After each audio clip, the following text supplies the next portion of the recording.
পঞ্চগড়ের তেঁতুলিয়ায় একটা জায়গা আছে যেখানে প্রায় 4 দশক আগে এমন কিছু পাওয়া গিয়েছিল যা বাংলাদেশের ভাগ্য চিরদিনের জন্য বদলে দিতে পারত। সেদিন স্বয়ং রাষ্ট্রপ্রধান এসে উদ্বোধন করছিলেন সেই প্রকল্পের, কিন্তু মাত্র 7 দিনের মাথায় সবকিছু উল্টে গেল। বিদেশি কোম্পানি পাথতারি গুটিয়ে পালালো, আর যে কূপ থেকে বাংলাদেশের স্বনির্ভরতার স্বপ্ন দেখা হচ্ছিল সেটির মুখে ঢেলে দেওয়া হলো সিমেন্ট আর সীসা। 4 দিনের জন্য বন্ধ করে দেওয়া হলো কোটি টাকার সম্ভাবনাময় সেই প্রকল্প। কেন? কার চাপে? কার স্বার্থে? এই প্রশ্নগুলোর উত্তর আজও কেউ দেয়নি। আজকের পুরো প্রতিবেদন জুড়ে আমরা ঢুকবো সেই রহস্যের গভীরে। শালবাহান আসলে মিথ, নাকি এটি বাংলাদেশের জ্বালানি খাতে ঘটে যাওয়া সবচেয়ে বড় বিশ্বাসঘাতকতার গল্প? আশা করি শেষ পর্যন্ত সাথেই থাকবেন। ঘটনার শুরুটা বুঝতে হলে আমাদের ফিরে যেতে হবে 1986 থেকে 87 সালে। সেই সময় বাংলাদেশের পেট্রোলিয়াম সেক্টরে একটা বড় ধরনের নড়াচড়া শুরু হয়েছিল। Bangladesh oil gas and mineral corporation, যাকে আমরা পেট্রো বাংলা হিসেবে চিনি, তারা সিঙ্গাপুর এবং দক্ষিণ কোরিয়ার বিশেষজ্ঞ দলের সাথে যৌথভাবে একটি জরিপ চালায় পঞ্চগড়ের তেঁতুলিয়া উপজেলার শালবাহান এলাকায়। সেই জরিপের ফলাফল যখন বের হলো তখন পুরো পেট্রোলিয়াম সেক্টর কেঁপে উঠল। মাটির নিচে মাত্র 900 মিটার গভীরে পাওয়া গেল উত্তোলনযোগ্য অশোধিত জ্বালানি তেলের অস্তিত্ব।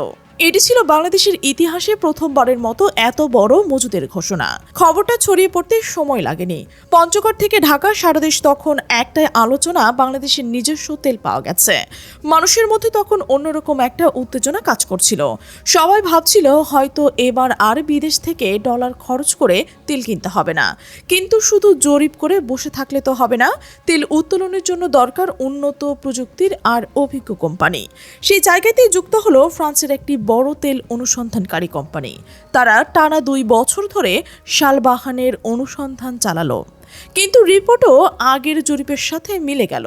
তারপর নিশ্চিত হলো যে 900 মিটার গভীর উত্তোলনযোগ্য তেল রয়েছে। পেট্রোলিয়াম ডেভেলপমেন্ট প্রকল্পের অধীনে আরও বিস্তারিত অনুসন্ধান চালানো হলে দেখা গেল মাত্র 5000 ফুট পয়েন্ট গভীরেই তেল খনির সুস্পষ্ট অবস্থান রয়েছে।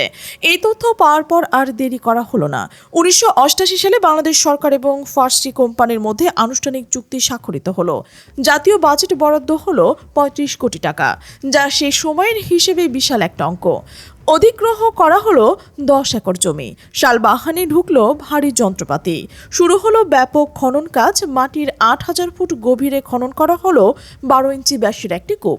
সবকিছু তখন একটা ইঙ্গিত দিচ্ছিল বাংলাদেশে হয়তো পেতে যাচ্ছে নিজস্ব তেলের যুগ। সবকিছু তখন একটা দিকে ইঙ্গিত করছিল বাংলাদেশ হয়তো পেতে যাচ্ছে নিজস্ব তেলের যুগ। এবার আসি সেই ঐতিহাসিক মুহূর্তে।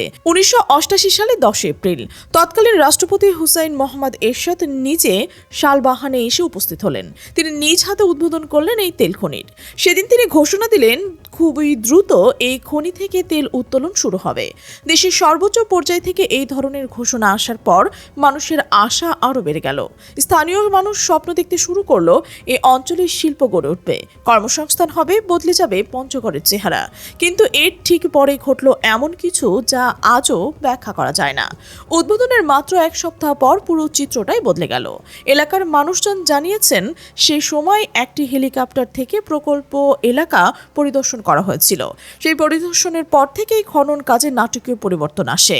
ফরাসি কোম্পানি হঠাৎ করেই ঘোষণা দিয়ে বসলেন এখানে উত্তোলনযোগ্য তেল নেই। যে কোম্পানি টানা 2 বছর ধরে অনুসন্ধান চালিয়ে নিশ্চিত করেছিলেন তেলের অস্তিত্ব, সেই একই কোম্পানি মাত্র 7 দিনের মাথায় বলে দিলেন তেল নেই। এটা কি বিশ্বাসযোগ্য? এরপর যা ঘটলো সেটা হলো বিস্ময়কর। 3 দিন ধরেই কূপের মুখে ঢেলে দেওয়া হলো সিমেন্ট, পাথর আর সীসা। স্থানীয়ভাবে সিল করে দেওয়া হলো সেই কূপটি। ফরাসি কোম্পানি পাত্তারি গুটিয়ে চলে গেল। বন্ধ হয়ে গেল পুরো প্রকল্প। 35 কোটি টাকার বিনিয়োগ, 2 বছরের পরিশ্রম, রাষ্ট্রপতির উদ্বোধন, সব শূন্যে মিলিয়ে গেল মাত্র কয়েক সপ্তাহের ব্যবধানে। এখন প্রশ্ন হলো কেন এমন হলো? পেট্রো বাংলার অফিসিয়াল ভাষ্য ছিল এখান থেকে তেল উত্তোলন অলাভজনক হয়, বিদেশি কোম্পানি প্রকল্প বন্ধ করে দিয়েছে। কিন্তু এই ব্যাখ্যা কি আদৌ যুক্তিসঙ্গত? ভেবে দেখুন, যদি সত্যি তেল উত্তোলনে অলাভজনক হয় তাহলে 2 বছর ধরে অনুসন্ধান চালানো হলো কেন? 35 কোটি টাকা বরাদ্দ দেওয়া হলো কেন? রাষ্ট্রপতি নিজে সে উদ্বোধন করলেন কেন? আর সবচেয়ে বড় প্রশ্ন, যদি অলাভজনকই হয় তাহলে কূপের মুখে সিমেন্ট আর সীসা ঢেলে চিরতরে বন্ধ বন্ধ করে দেওয়ার দরকারই বা ছিল কেন? সাধারণ কোনো কূপ অলাভজনক হলে সেটা পরবর্তীতে আবার পরীক্ষা করার জন্য রেখে দেওয়া হয়, একেবারে সিলগালা করে দেওয়া হয় না। এখানে রহস্যটা আরও গভীর হয়। এবার আসি সবচেয়ে চমকপ্রদ তথ্যটিতে। শালবন থেকে মাত্র 5 কিলোমিটার দূরে সীমান্তের ওপরে ভারতের জলপাইগুড়ি জেলার জমিদারপাড়া গ্রামে ঠিক একই ভূতাত্ত্বিক স্তরে ভারত সরকারের তেল উত্তোলন করেছে। একই মাটি, একই স্তর, একই ধরনের ভূতাত্ত্বিক গঠন, অথচ ভারতের দিকে তেল আছে আর বাংলাদেশের দিকে নেই। এটা কিভাবে সম্ভব? ভূতত্ত্ববিদের কোনো সূত্রেও এই ভূগর্ভস্থ স্তরের দিকে তেল থাকবে, আবার মাত্র 5 কিলোমিটার দূরে সেটা উধাও হয়ে যাবে? এই প্রশ্নের কোনো সন্তোষজনক উত্তর আজ পর্যন্ত করেনি সরকারি মুখপাত্র, কেউ দিতে পারেনি। 1988 সালের 27 সেপ্টেম্বর সংবাদপত্রে প্রকাশিত একটি রিপোর্টে দুটি সম্ভাব্য কারণ উল্লেখ করা হয়েছিল। প্রথমত, অনেকে মনে করেছিলেন এটি ছিল সরাসরি রাজনৈতিক চাপের ফলাফল। দ্বিতীয়ত, অনেক বিশ্লেষকের ধারণা ছিল ভারতের স্বার্থ রক্ষায় এই প্রকল্প বন্ধ হয়ে গিয়েছিল। কারণ বাংলাদেশ যদি নিজস্ব তেল উত্তোলন শুরু করত, তাহলে জ্বালানি খাতে বাংলাদেশের বিদেশ নির্ভরতা কমে যেত, আর জ্বালানি নির্ভরতা কমে গেলে ভূরাজনৈতিক দাবার খেলায় বাংলাদেশের নিয়ন্ত্রণ করা অনেক কঠিন হয়ে যেত। সময়ের সাথে সাথে শালবাহানের সেই 10 একর অধিগ্রহ করা জমি ধীরে ধীরে জনবসতিতে পরিণত হয়েছে। যেখানে একদিন ভারী যন্ত্রপাতি চলত, সেখানে এখন মানুষের ঘরবাড়ি। কিন্তু স্থানীয় মানুষ আজও বিশ্বাস করেন তেল সেই মাটির নিচেই রয়েছে। দীর্ঘ 3 দশকেরও বেশি সময় পার হয়ে গেছে। এই সময়ের মধ্যে একের পর এক সরকার এসে গেছে, কিন্তু কেউ শালবাহানের দিকে ফিরেও তাকায়নি। কেউ জানতে চায়নি সেদিন আসলে কি ঘটেছিল।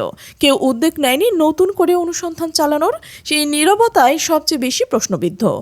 একটা দেশের সম্ভাব্য সবচেয়ে বড় তেল মজুত নিয়ে এতটা উদাসীনতা কি স্বাভাবিক, নাকি এই উদাসীনতার পেছনে কোনো অদৃশ্য হাত কাজ করছে?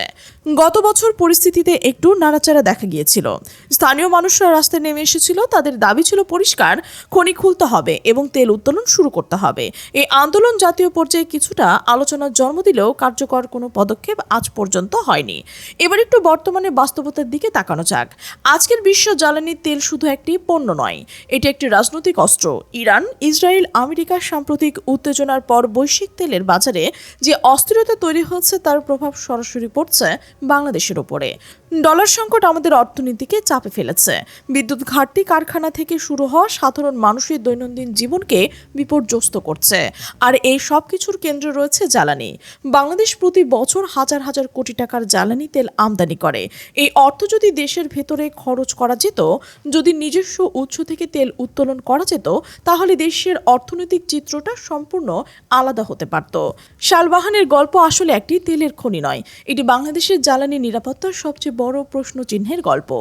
এটি সেই গল্প যেখানে একটি বাংলাদেশের নিজস্ব সম্পদ থাকা সত্ত্বেও সেই সম্পদ ব্যবহার করা হয়নি। প্রশ্ন হলো, নতুন সরকার কি এই বিষয়ে কোনো পদক্ষেপ নেবে? আন্তর্জাতিক চাপ আর ভূ রাজনৈতিক জটিলতাকে পাশ কাটিয়ে কি নতুন কোনো শালবাহানের অনুসন্ধান চালানো সম্ভব? আধুনিক প্রযুক্তি ব্যবহার করে কি আরও পরীক্ষা করা যায় সেই মাটির নিচে আসলে কি আছে, নাকি আমরা চিরকাল অন্যের মুখোমুখি হয়েই থাকব, নিজের ঘরের সম্পদ নিজের পায়ের নিচে রেখেও? শালবাহানের সেই মাটি আজও সাক্ষী হয়ে দাঁড়িয়ে রয়েছে। সেখানে একদিনের সম্পদ পাওয়া গিয়েছিল, হয়তো এখনও সেই সম্পদ মাটির নিচে ঠিকই রয়েছে।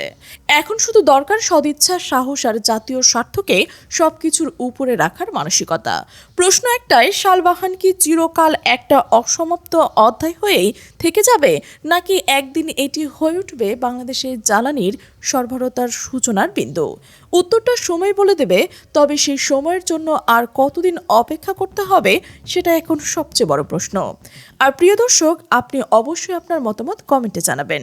আর আপনি যদি এই চ্যানেলে নতুন হয়ে থাকেন, সাবস্ক্রাইব করে বেল আইকনটি বাজিয়ে রাখুন, যেন আমাদের বিশ্লেষণধর্মী প্রতিবেদন সবার আগে আপনার কাছে পৌঁছয়।